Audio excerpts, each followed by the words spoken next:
So do you think that families should have a recourse in the courts if their child's education does not adequately meet his or her needs, whether it's at a school where they get a voucher or in a more traditional public school? Thank you, Senator, for that question. And again, I appreciated our meeting earlier last week. Let me begin by saying I appreciate and am thankful that you've had the opportunity with your son, Ben, to find the right setting for him. And I would advocate for all parents to be able to have that opportunity to choose the right school for their child. I had the opportunity to send him to the same public school that my daughter went to, because the law required that that school provide him resources that were never provided before that law was passed, because they're hard.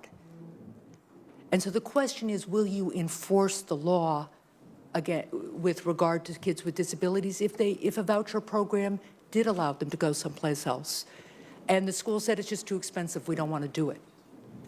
I think that there are great examples of programs that are already underway in states. Ohio has a great program, and in fact, Sam and his mom are here today, beneficiary of the John Peterson Special Needs Scholarship Program. But I understand that, and because my time is limited, excuse me for interrupting, but what I'm asking you is, there is at least one voucher program in Florida, the McKay voucher program, which makes students sign away their rights before they can get that voucher.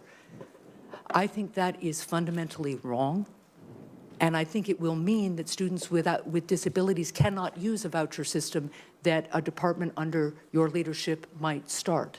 So I want to know whether you will enforce and whether you will make sure that children with disabilities do not have to sign away their legal rights in order to get a voucher, should a voucher program be developed.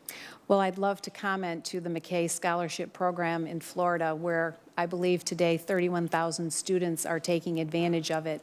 And 93% of the parents that are utilizing that voucher are very, very pleased with the, and I'm sorry, as opposed to 30-some% that of and parents you are, happy with the and assigned I'm sorry, school. but that isn't the question I asked. So for right now, I'm going to move on to one final question.